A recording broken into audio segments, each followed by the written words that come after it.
집안을 이렇게 세우기가 좀 어렵겠다는 생각이 들어가지고 군대를 먼저 좀 가자라고 해서 이제 자원해줘. 고등학교를 졸업하고 1년 있다 갔죠.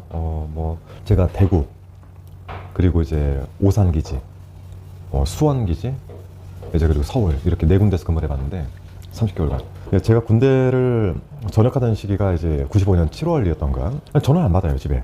전역하는데. 섭섭하진 않았지만 집에 갔는데 상황이 좀 안 좋은 거죠.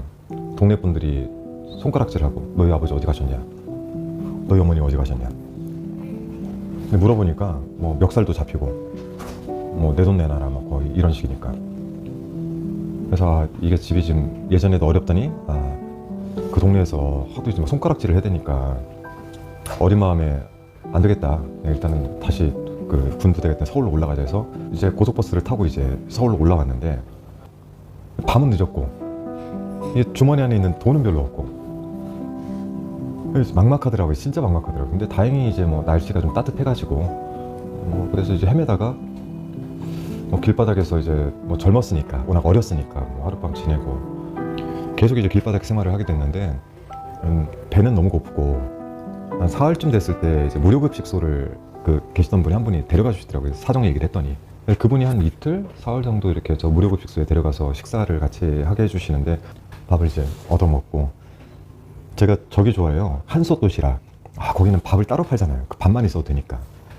그런 식으로 좀 버티던 때 그분이 이게 무가지, 그때 이름 뭐였더라, 가로수길인가 뭔가 그런 무가지를 하나 들고 오셔가지고 저한테 펼쳐 보이면서 여기 이런 데들 숙식 제공하는데 난 나이 들어서 못 가는데 젊은 사람들 갈 수 있으니까 이런 데 좀 가봐라 라고 말씀 주셔서, 저도 그땐 그런 거 잘 몰랐는데 펼쳐보니까 숙식 제공 이런 게 되게 많더라고요. 그때는 그냥 일단 하루하루 이제 입에 풀칠을 해야 되는 상황이라 어렵게 입에 풀칠이라도 해보자라고 해서 진짜 닥치는 대로 일을 했던 것 같아요. 이제 조선일보 기자들 만나면 조선일보 출신이라고 깜짝 놀래요. 내가 조선일보 신문발급소 출신이라고.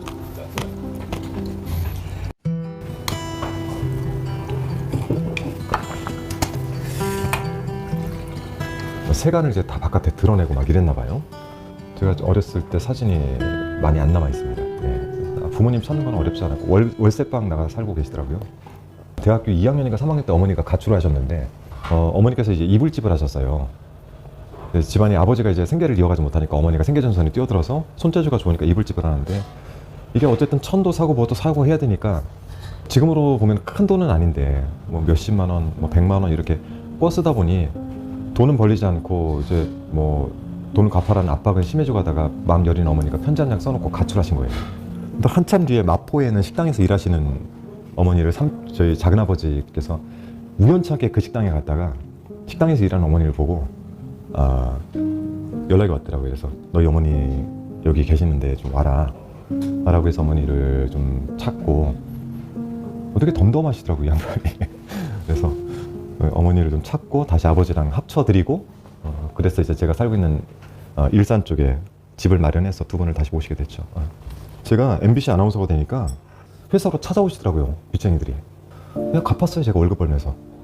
월급에서 돈 생기면 이제 갚고. 근데 그렇게 제가 갚아보니까 큰 돈은 아니더라고요. 근데 사실 인간으로서의 실수들이잖아요. 근데 그게 내 부모님인 거야. 그런 부분들이 되게 좀 뭐랄까, 그분들도 살아보겠다고 하시다 그렇게 된 거지, 나쁜 일을 벌이려고 한 것도 아니고 열심히 사셨던 것도 옆에서 지켜봤고, 밤늦게 늘 이불 만들고 커튼 만들고 하다가 짐 싸들고 집에 와서도 바느질하는 어머니도 봤고, 아버지는 안경사 하셨는데 일회 안경사세요. 열심히 일하시는 모습 본 적도 있고, 그래서 저는 늘 고마움이죠. 그래도 잘 낳아주셔서 여기까지 온 거 아니에요? 그리고 굉장히 없는 살림에 잘 챙기려고 노력했던 걸 제가 알아요. 그래서 이제 이런 어려움들이 마치 부모의 잘못, 저는 그것을 극복한 사람, 이렇게 비치는 것 자체가 좀 부담스럽죠. 네.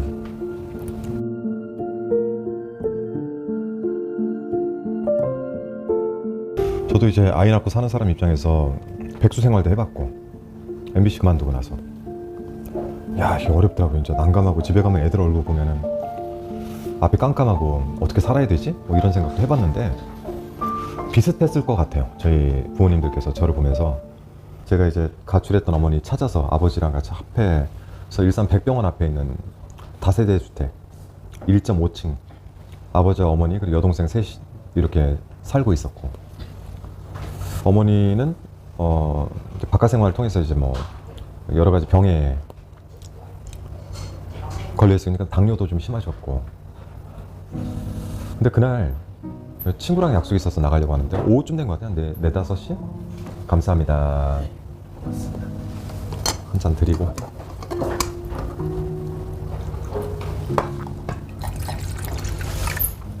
그래서 그 시기에 전화가 온 거예요, 어머니한테.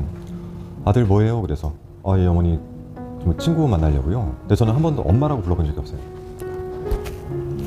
말씀드린 유교적 집안에 살아가지고 갑자기 이 시간에 왜 전화하셨어요? 그랬더니 뭐 아들 보고 싶어서 전화했죠. 그래서 예 어머니 제가 이따가 연락드릴게요 하고는 이제 끊거나 생각해보니까 어머니가 심심하신가 보다.